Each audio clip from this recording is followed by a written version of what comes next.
Turning back to Exodus, as we're turning back to Exodus chapter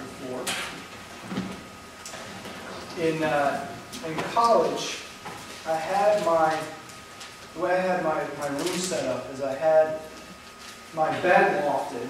So the bottom of it was up here and I had my desk underneath. It's a pretty common way to set up your room. But one day, it was kind of a curse on me because one morning, one of my friends decided to be funny that when he went in the bathroom and saw the biggest cockroach he saw in the bathroom, to put it in my bed and kind of wake me up with that. So he came in, put it on my cover, and I didn't know this was going on. I was still sleeping. And so when I woke up, my alarm went off, and I go to reach for my glasses to start my day, and I shoot this, and I see this little black thing shoot out from behind my pillow. My first instinct, as I'm sure anyone else's instinct, was to jump off this lofted bed, right? Not caring where I landed, not caring. Right? Also just to get away from whatever came out from behind my pillow. Ended up landing on my chair that was underneath and bruised my shin. And needless to say, I wasn't that pleased with my friend for a little while after that. But my first instinct was out of fear, right? That was my first basic instinct. Jumping just to get away from that as soon and as far as possible. To get away from it. I had no idea what was there. I just saw something shoot out from behind my pillow. My basic instinct was to react out of fear. And in that way, that was a positive thing of fear, right? God has built that into us to react to things that may harm us, things that we're not sure of, that we react with fear. And that's a positive aspect of fear in our lives. But a lot of us are living our entire lives based on this instinct of fear. And that's where it's a negative thing. We live our entire lives based on fear. Last week we looked at faith being knowing that God is and that He will do what He says He will do. We're looking at another aspect of faith this morning. Real faith. Last week it was real faith, Abraham. This week it's real faith, Moses. And we're going to look at how big of a part fear played in this man's life. Last week we looked at Abraham. And I mentioned that we have to remember that Abraham was a human, just like any one of us. In the same regard, Moses is a human, just like any one of us. He had issues. He had things he was working through, things he was struggling with. And in that situation of who he was trying to figure out himself to be and who he was, God shows up and gives him a job, gives him a mission. And everything that Moses has in his past comes back, and it's fear, a reaction of fear to what God wants him to do. When we read through the story of Moses, it's all about transformation.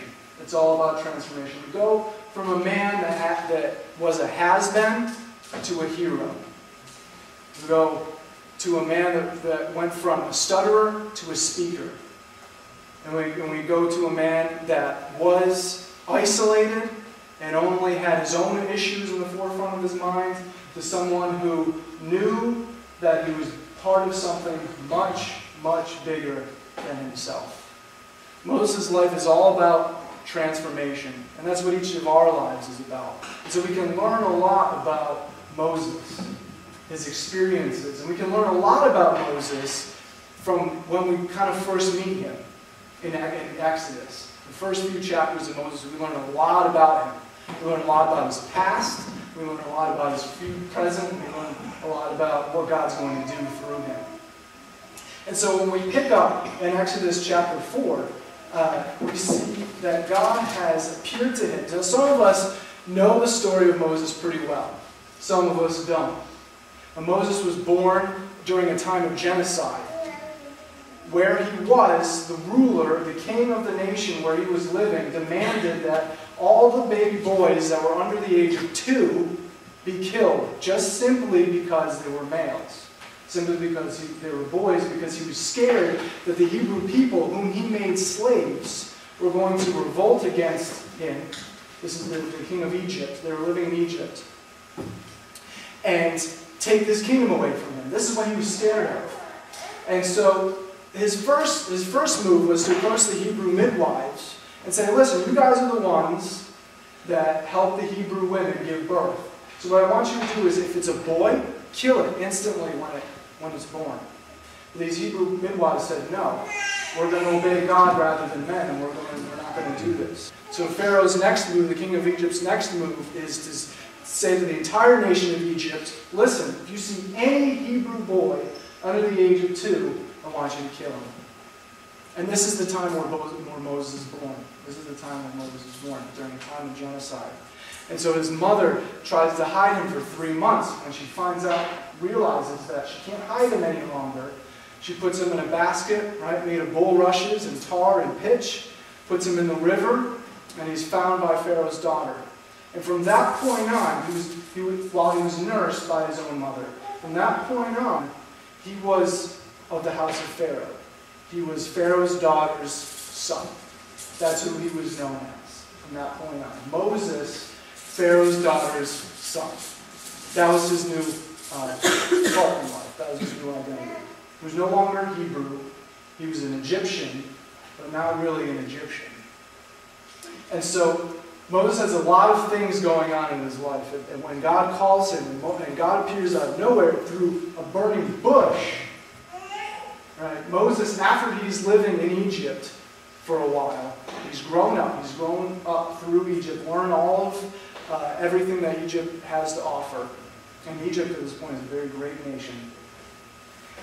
He sees one of his brothers, a Hebrew man, being beat mercilessly by an Egyptian taskmaster.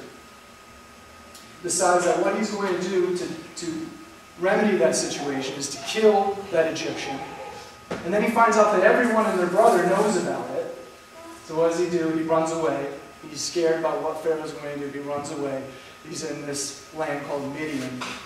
And he marries the priest of Midian's daughter. And this is where he's living. His new job in life is to shepherd sheep. That's who he is. That's his title. He goes from Egyptian prince to shepherd.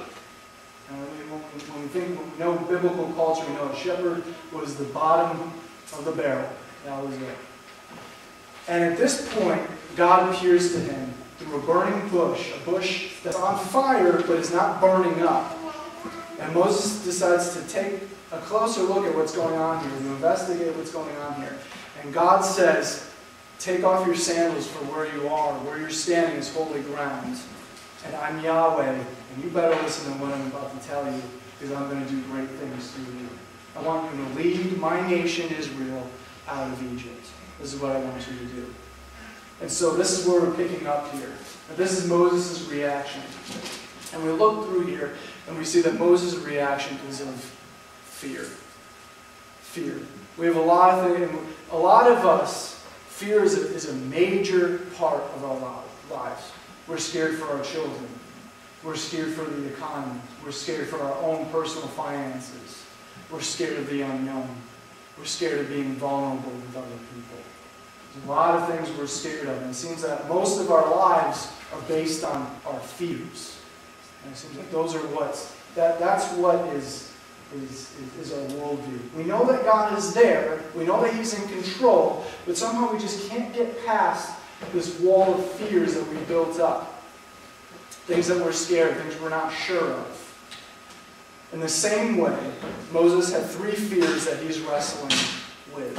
Again, this beginning part where God first appears to him and tells him what he wants him to do. Moses, among other fears, there are 3 major ones that he has. The first one you see here is Moses is scared of his past. We see here when we back up a chapter, in chapter 3, Exodus chapter 3, when God first tells him, I am the God of Abraham, of Isaac, and of Jacob, and this is what I want you to do. Moses' response in verse 11 is, who am I that I should go to Pharaoh, and that I should bring the children of Israel out of Egypt?